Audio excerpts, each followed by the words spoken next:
Elle ne pouvait s'empêcher de fois où la mère de Rohan avait fait des remarques acerbes sous couvert de plaisanterie, chaque compliment étant une insulte voilée. En arrière-plan, Rohan leva les yeux au ciel si visiblement que quelques invités à proximité étouffèrent un rire. Je suppose qu'un peu de grâce est attendu même si ce n'est pas vraiment mérité, marmonna l'un des spectateurs à voix basse. Alors que la conversation se poursuivait, Naya se retrouva prise entre des échanges polis et la certitude profonde que chaque mot faisait partie d'un jeu de pouvoir et de contrôle plus vaste. C'est agréable de te voir t'occuper des choses, remarqua la mère de Rohan, sa voix trop douce pour être sincère. Naya garda un ton léger et amical, répondant « Je fais de mon mieux pour tout le monde ». Intérieurement, cependant, elle se souvenait des années où elle avait été minée, où on l'avait fait se sentir comme une erreur. La cruauté désinvolte de ce compliment laissa sa marque, un rappel de la façon dont la façade de la famille dissimulait parfois une réalité bien plus sombre. Même lorsque la mère de Rohan s'excusa avec un autre sourire forcé, Naya sentit le fardeau des années de négligence émotionnelle l'envahir. Peut-être que ce soir, les choses vont enfin changer, pensa-t-elle tranquillement, la détermination brillant dans ses yeux alors que le poids des vérités tacites pesait lourdement autour d'elle. Chaque mot soigneusement choisi et chaque regard caché affirmait que ce soir, la façade de la politesse commencerait à s'effriter, révélant la vulnérabilité et la force brute qui se cachaient en dessous. Au cours de la soirée, Rohan fit une présentation qui fit frissonner Naya. Au centre de la pièce, avec toute la pompe d'une réunion de famille, Rohan présenta la nouvelle fiancée de son cousin comme si elle était l'invitée d'honneur. Tout le monde, voici la radieuse mademoiselle Lavinia, dit-il, sa voix dégoulinant d'un enthousiasme forcé, ignorant complètement la présence de Naya comme si elle n'était qu'un détail. La nouvelle fiancée sourit largement, inconsciente de la tension qui tourbillonnait autour d'elle, tandis que Naya se tenait silencieusement en arrière-plan, se sentant éclipsée et diminuée. Je ne comprends pas pourquoi elle reçoit toute l'attention, pensa Naya avec amertume. Ses émotions un tourbillon de douleur et d'incrédulité. Un parent à proximité se pencha et chuchota, c'est comme si elle était la mariée de l'ombre, toujours là où on ne t'attend pas. La remarque, bien que douce, frappa durement Naya.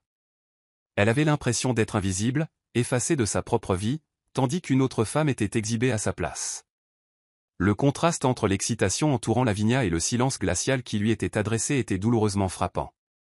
Ce n'est pas juste, murmura Naya tranquillement pour elle-même, ravalant la boule de douleur et de défi qui montait en elle. Elle se déplaça vers le bord de la foule, cherchant du réconfort dans la familiarité des coins faiblement éclairés de la pièce.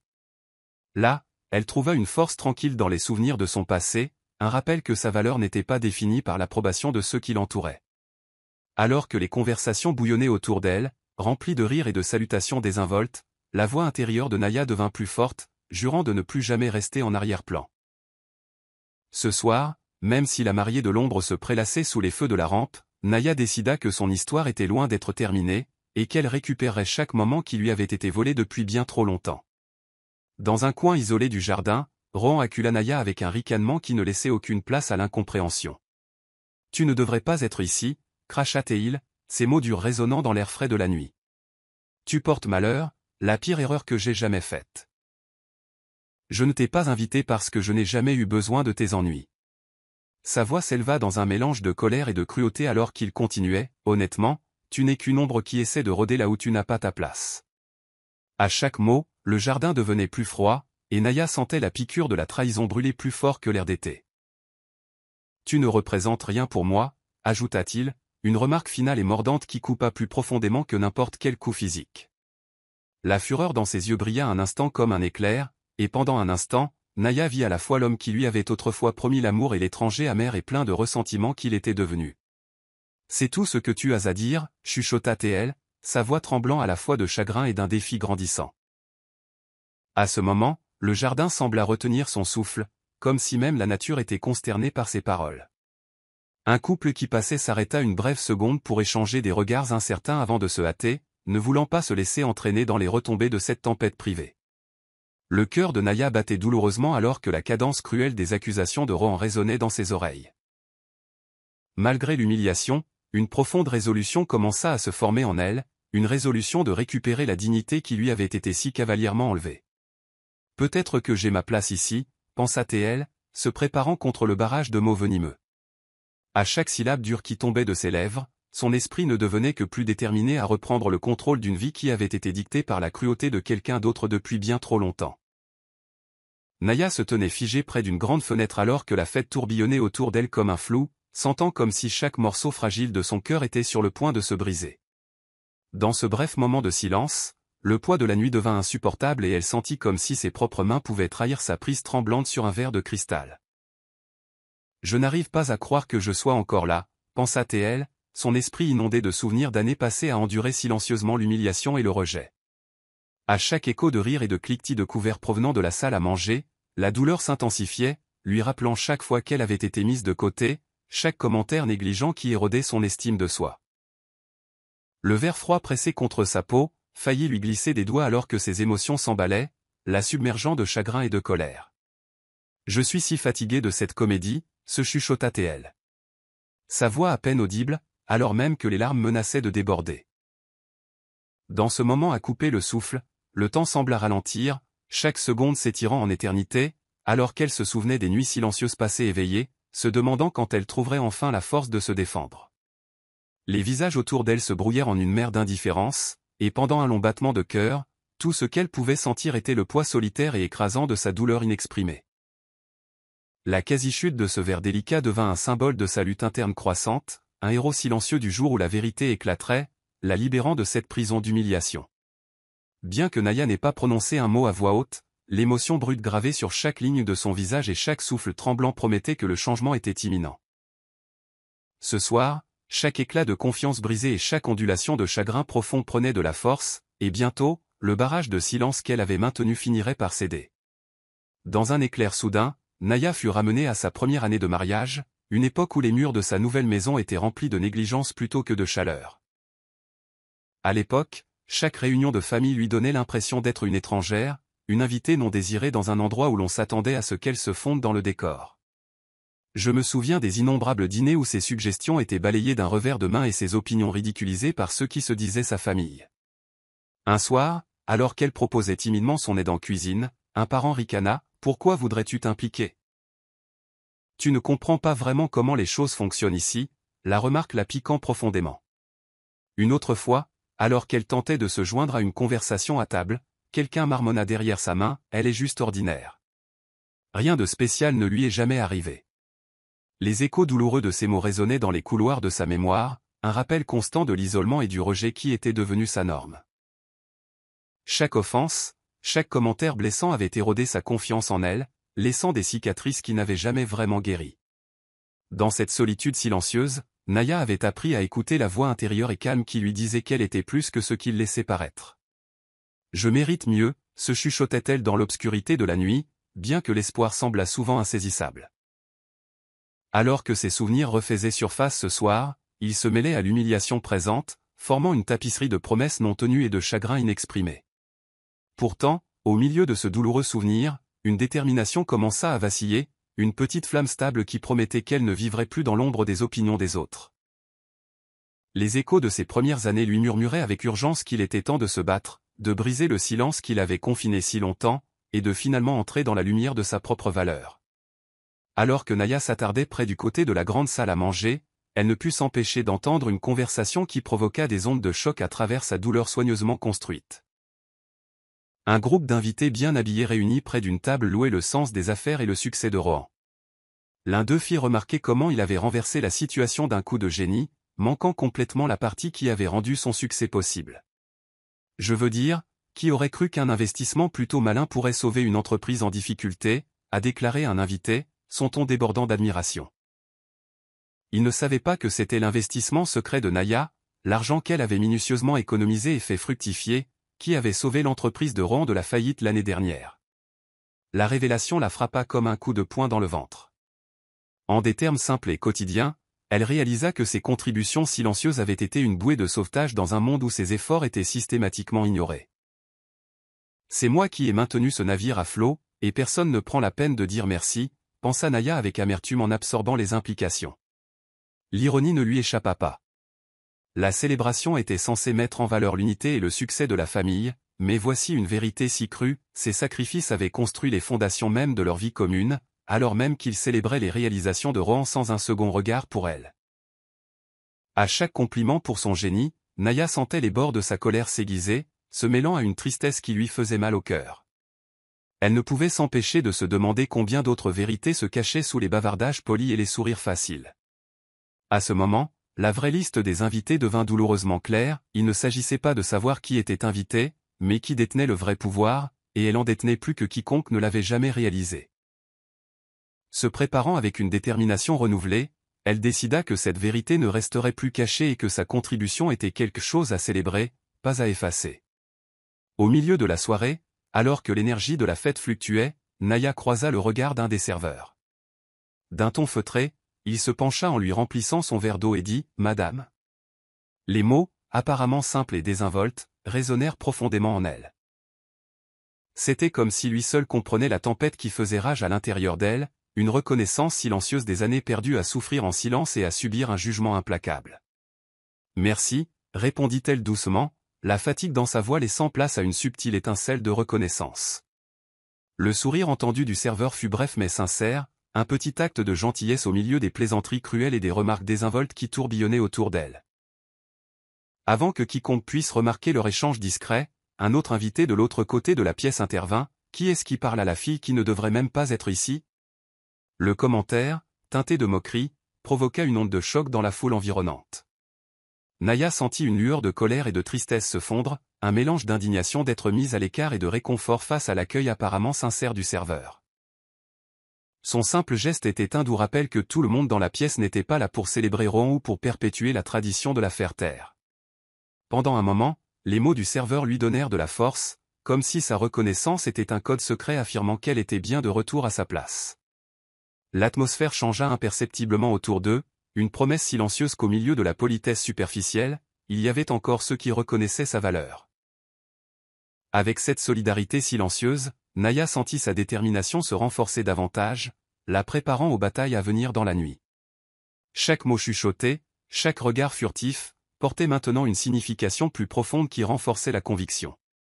Elle était ici pour récupérer son histoire, quel qu'en soit le prix. Alors qu'elle s'éloignait du vacarme de la fête, Naya se retrouva attirée par un couloir tranquille bordé de vieux portraits de famille et de reliques. Cachée dans un tiroir poussiéreux dans l'une des pièces, elle découvrit une petite boîte en cuir fermée à clé qui lui donna immédiatement des frissons. Avec des doigts tremblants, elle la souleva et y trouva, caché sous des couches de papier jauni et de souvenirs oubliés, un acte de propriété qui portait son nom en lettres grasses et indubitables. « C'est à moi », souffla-t-elle, osant à peine croire aux implications. L'acte n'était pas un simple bout de papier, c'était une preuve indéniable de propriété, un secret attendant son moment pour exposer la vérité. Chaque mot qui y était inscrit résonnait de la promesse de ce qui avait été et de ce qui pouvait être récupéré. « J'ai construit cette vie autant que lui », se murmura-t-elle, son esprit s'emballant alors qu'elle se souvenait de nuits tardives remplies de détermination et de rébellion silencieuse. Dans cette pièce solitaire, éclairée uniquement par la douce lueur d'une seule lampe, l'acte se transforma en un symbole de tous les sacrifices non reconnus qu'elle avait faits pour la survie de la famille. Ses mains tremblaient non seulement d'incrédulité, mais aussi d'un sentiment féroce de justification. Avec soin, Naya prit une photo claire du document sur son téléphone. Une police d'assurance numérique contre une vie de trahison. La boîte, comme une capsule temporelle cachée, avait sauvegardé son héritage pendant les années où sa voix était réduite au silence et ses contributions négligées. Debout là, seule avec la preuve dans ses mains tremblantes, elle sentit la gravité du moment. C'était un tournant, une affirmation que sa place dans le manoir et dans la famille était légitimement la sienne, peu importe le temps qu'il avait fallu pour que la vérité émerge. Juste au moment où Naya était en train d'assimiler la révélation de l'acte de propriété, le doux bruit de pas annonça une autre arrivée inattendue. Sa jeune cousine, Amina, entra dans la pièce les yeux grands ouverts, absorbant rapidement la détresse gravée sur le visage de Naya. « Naya, que se passe-t-il » demanda Amina, une inquiétude sincère teintant sa voix calme. Sans un mot, Naya lui montra la photo sur son téléphone, pointant le document qui confirmait sa propriété du manoir. Les yeux d'Amina s'écarquillèrent de choc et de colère. « C'est fou. Je savais que quelque chose n'allait pas, » dit-elle, son ton passant instantanément à une détermination protectrice. La pièce sembla rétrécir alors qu'Amina se rapprochait, sa présence un bouclier réconfortant contre la dureté de la nuit. « Je ne vais pas les laisser s'en tirer comme ça », continua Amina tranquillement, sa voix ferme malgré le tremblement d'émotion. Naya hocha la tête silencieusement, ressentant une parenté dans ce moment partagé de révélation. À cet instant, Amina devint plus qu'une simple cousine, elle était un témoin silencieux du changement de marée, la promesse que Naya ne resterait plus silencieuse. Leurs regards se croisèrent dans une solidarité tacite alors que le poids du secret se transformait en un cri de guerre partagé. L'air se remplit d'un sentiment renouvelé de justice et de détermination, un murmure de changement qui atteindrait bientôt chaque recoin du manoir. Même si la fête battait son plein dehors, dans ce petit espace tranquille, une rébellion commençait à se former. La présence d'Amina renforça la détermination de Naya, lui disant qu'elle n'était pas seule dans sa lutte pour la vérité et la dignité. Ce soir, malgré tous les mensonges et les rejets, une puissante alliance avait été forgée, une promesse de se battre pour ce qui est juste, quoi qu'il advienne. De retour dans la grande salle à manger, la tension se mêlait à une gaieté forcée alors que Rohan levait son verre pour un toast familial.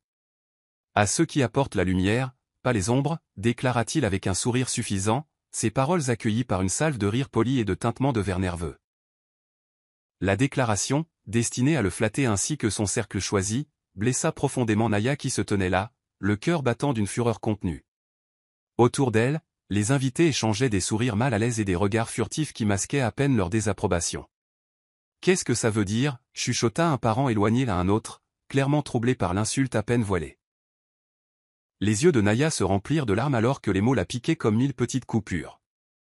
Le son des verres qui trinquent semblait se moquer d'elle, chacun faisant écho à l'injustice qu'elle avait silencieusement endurée si longtemps. Dans cet espace bondé de célébrations superficielles, sa réalité semblait douloureusement isolée. Malgré son trouble intérieur, une petite voix en elle commença à prendre de la force, une étincelle déterminée qui refusait d'être éteinte par les remarques cruelles de Rohan.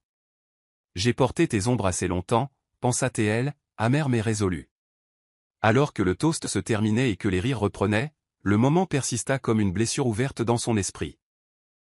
La pièce, avec ses surfaces polies et sa gaieté forcée, se transforma soudain en une scène où chaque sourire et chaque verre servi servait de rappel des années où elle avait été sous-estimée. Ce soir, chaque gorgée de champagne et chaque compliment creux finirait par alimenter le soulèvement de son esprit. Dans ce silence chargé après le toast, la détermination de Naya se durcit. Ses yeux balayèrent la pièce, se promettant silencieusement que le jugement tant attendu approchait et qu'elle ne serait plus celle qui porterait le poids d'une honte imméritée. Plus tard dans la soirée, alors que le bruit de la fête s'estompait en un murmure, Amina entraîna Naya à l'écart. Dans l'alcôve tranquille d'un « Tu ne mérites pas ça », chuchota Amina avec ferveur, ses yeux brillants de colère et de chagrin. « Je vais crier pour toi si tu ne te lèves pas pour les faire écouter. » L'urgence dans le ton de sa cousine toucha une corde sensible au plus profond de Naya, qui avait longtemps réprimé sa voix pour maintenir une paix fragile. « Je ne suis pas sûr de pouvoir le faire », avoua Naya, sa voix tremblante alors qu'elle luttait avec les années de souffrance silencieuse.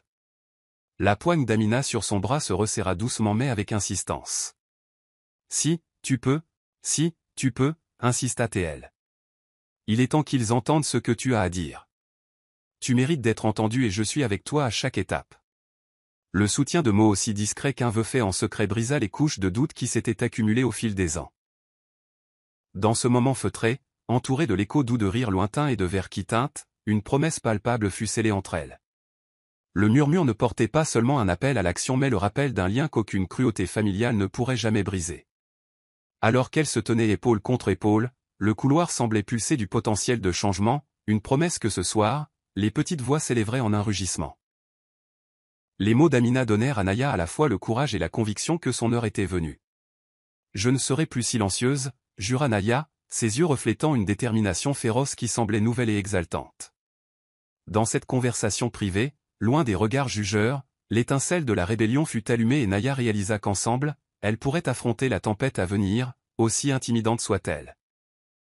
Au cœur de la quiétude des heures tardives, lorsque le vacarme de la fête s'était réduit à un doux murmure, Naya se retrouva seule dans un bureau rempli de livres poussiéreux et de babioles oubliées. Au milieu du désordre, sur un vieux bureau en acajou, elle découvrit une petite clé USB glissée dans une photographie délavée de son père.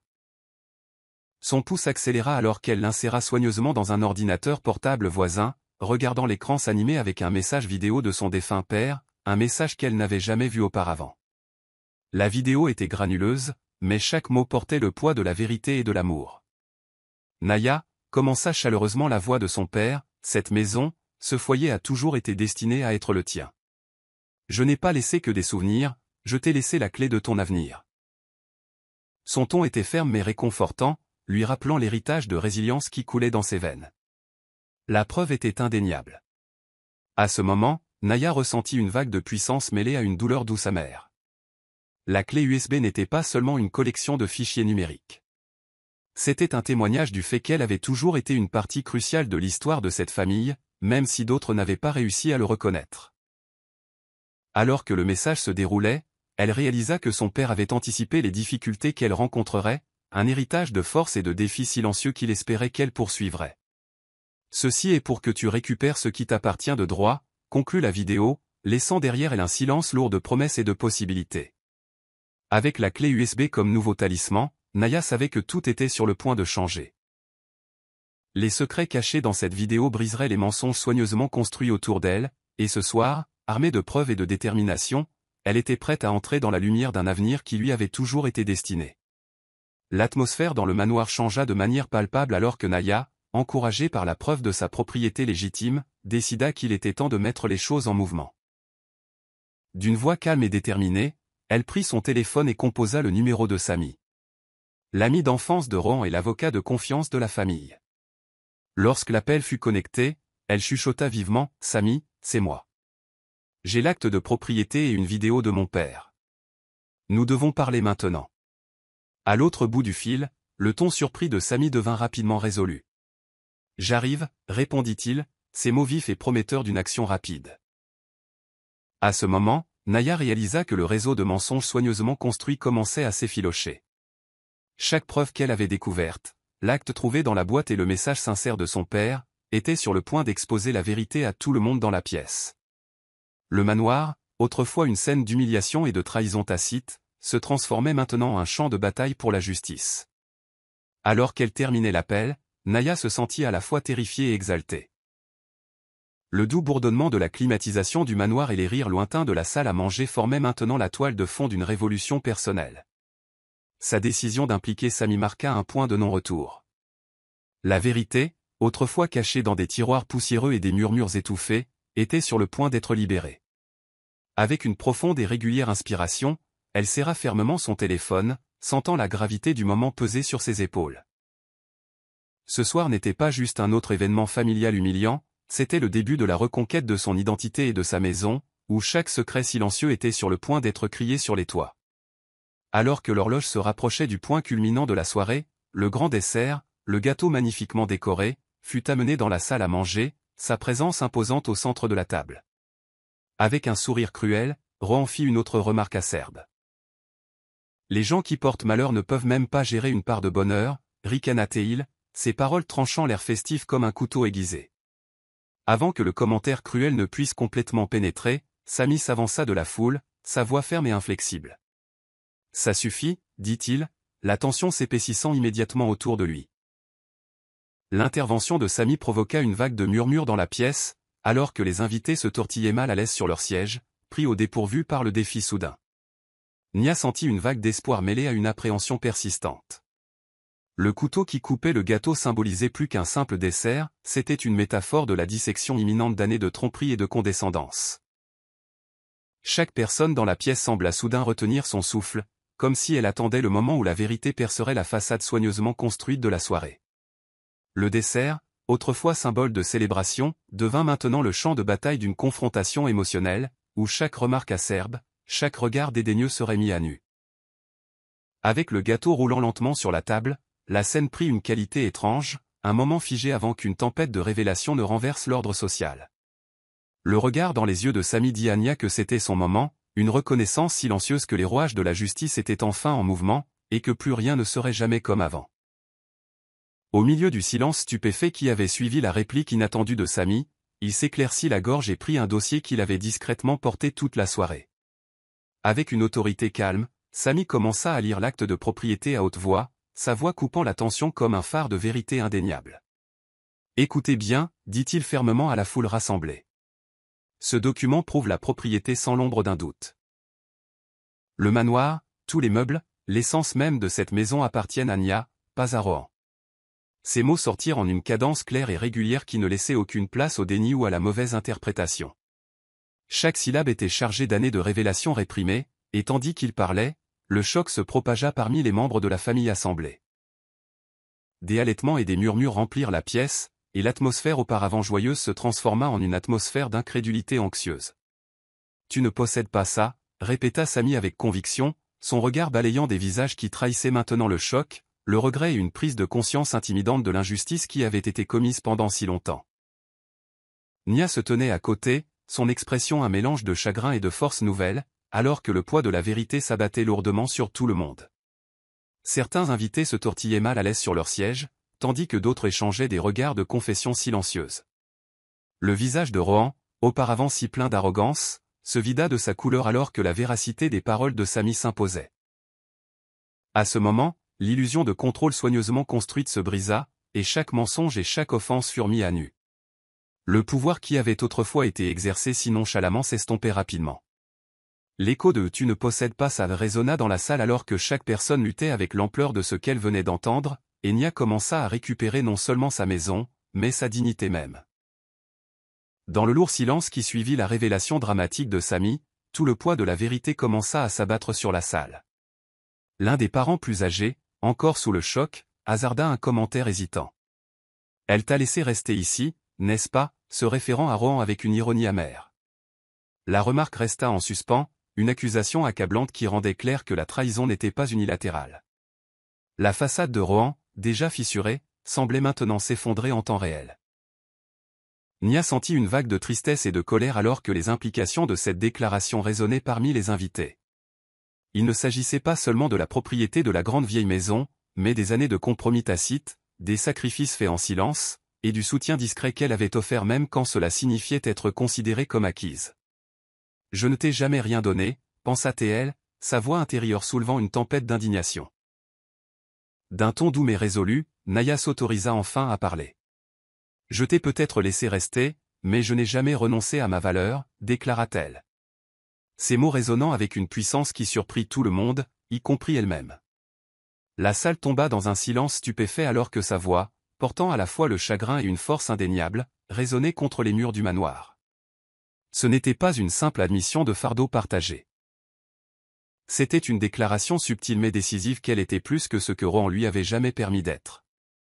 À chaque battement de cœur, la vérité devenait plus apparente. Et dans ce moment chargé, Naya commença le lent processus de récupération de chaque once de pouvoir qui lui avait été enlevé au fil des ans. La mère de Rohan, Mira, avait observé le drame qui se déroulait avec un mélange d'incrédulité et de panique croissante. Son sang-froid soigneusement entretenu finit par céder alors qu'elle se lança dans une tirade qui remplit la pièce d'une émotion brute et non filtrée. « Tu nous as tous trahis », cria-t-elle à Nia. Son visage déformé par la fureur et la douleur. « Comment as-tu pu faire ça à notre famille ?» La voix de Mira vacilla alors que les larmes se mêlaient à la colère, une crise de nerfs née d'années de ressentiments cachés et d'amertume longtemps réprimée. « Tu n'as jamais eu ton mot à dire ici, et maintenant tu penses que tu peux tout prendre pour toi, exigea-t-elle, ses mots résonnant comme un barrage incessant. Nia, prise au dépourvu par l'intensité de l'explosion, ressentit une pointe de chagrin et la réalisation que même ceux qui avaient pris le parti de Rohan n'étaient pas à l'abri de la vérité. La pièce se tut alors que les accusations de Mira restaient en suspens, lourdes et accusatrices. « Je n'ai jamais voulu que ça en arrive là, » dit doucement Nia, sa voix ferme malgré le poids émotionnel qui pesait sur elle. « Tout ce que j'ai fait, je l'ai fait pour nous, pour maintenir cette famille à flot. » Ces simples mots portaient une authenticité qui fit se tortiller mal à l'aise certains des parents plus âgés. Mira, luttant toujours pour contrôler ses émotions, ne réussit qu'à répéter « Mais tu nous as tout volé ». La confrontation, chargée d'une tension non résolue, résonna profondément chez chaque personne présente. À ce moment, Nia reconnut que personne n'était entièrement libéré des cicatrices de son passé, et que même ceux qui avaient autrefois soutenu le statu quo pouvaient être poussés à bout. L'air tremblait de vérité tacite alors que les retombées de la crise de Mira commençaient à remodeler la dynamique de la soirée, laissant entendre que c'était peut-être le catalyseur d'un règlement de compte attendu depuis longtemps. Alors que la tension atteignait son paroxysme dans la grande salle à manger, un par un, les membres de la famille les plus intègres commencèrent à partir. Leur départ fut silencieux mais chargé d'un air de clarté morale qui trancha la façade restante de célébration forcée. « Je ne peux plus rester là et regarder ça », chuchota un invité à un autre en sortant par la porte de côté, leur voix à peine audible par-dessus le faible bourdonnement de la conversation parmi ceux qui étaient encore assis. Au milieu du chaos, Naya ressentit un soulagement particulier mêlé de regret pour les liens qui les avaient autrefois unis. Chaque silhouette qui partait représentait un petit acte de défi contre une tradition familiale imprégnée d'hypocrisie et d'intérêt personnel. Le bruit de la porte se fermant derrière eux résonna vivement, comme pour sceller leur engagement à ne plus être complices des torts de longue date. Le visage de Rohan, autrefois si plein de fanfaronnades, s'affaissa maintenant sous le poids du reproche et même lui semblait affecté par l'exode. « Peut-être qu'il est temps que nous nous regardions tous dans le miroir », remarqua une voix calme de la foule restante, une observation qui ne passa pas inaperçue de ceux qui étaient encore empêtrés dans le réseau de tromperie. À chaque départ, l'atmosphère à l'intérieur du manoir devenait plus lourde de jugements tacites et de la prise de conscience intimidante que les anciennes coutumes devaient cesser. Nia se tenait silencieusement au milieu des quelques personnes qui restaient, le cœur lourd mais résolu, acceptant la vérité douce amère que parfois, s'éloigner était le seul moyen de retrouver sa dignité. Ce soir, alors que les départs commençaient, le manoir n'était pas seulement un symbole des injustices passées.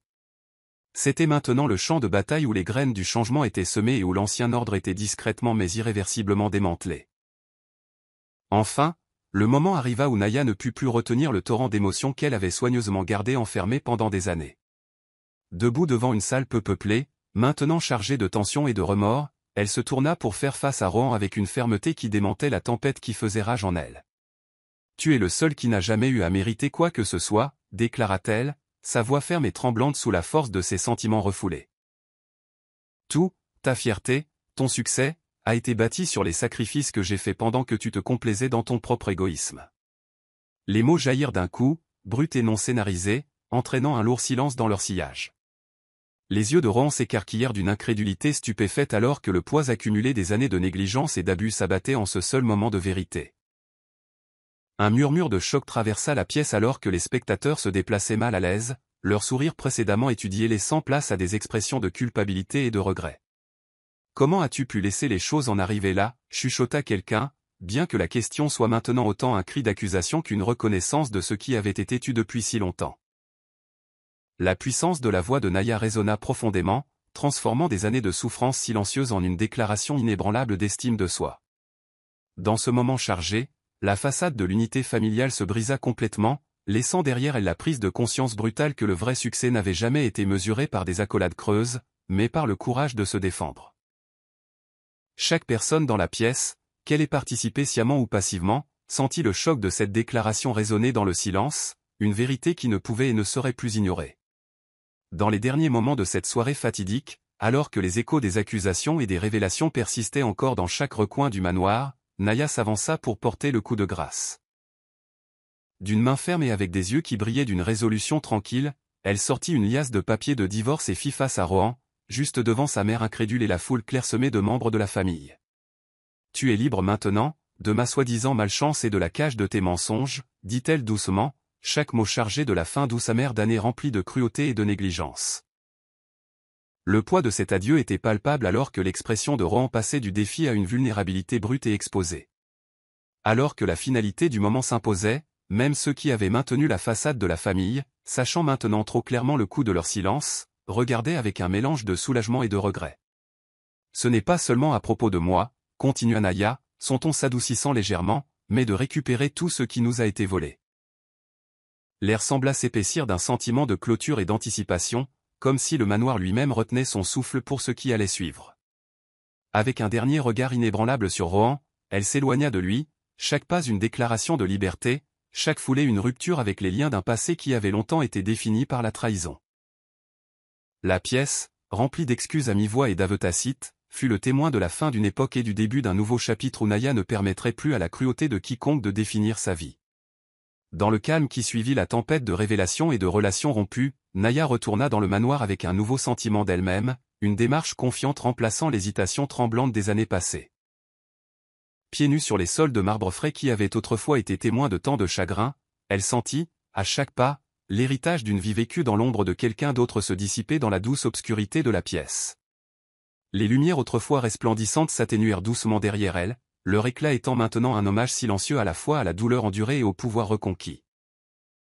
Cette maison a toujours été la mienne, même quand personne d'autre n'osait le voir, se chuchota T.L., la conviction de ses paroles résonnant dans chaque coin silencieux de la maison.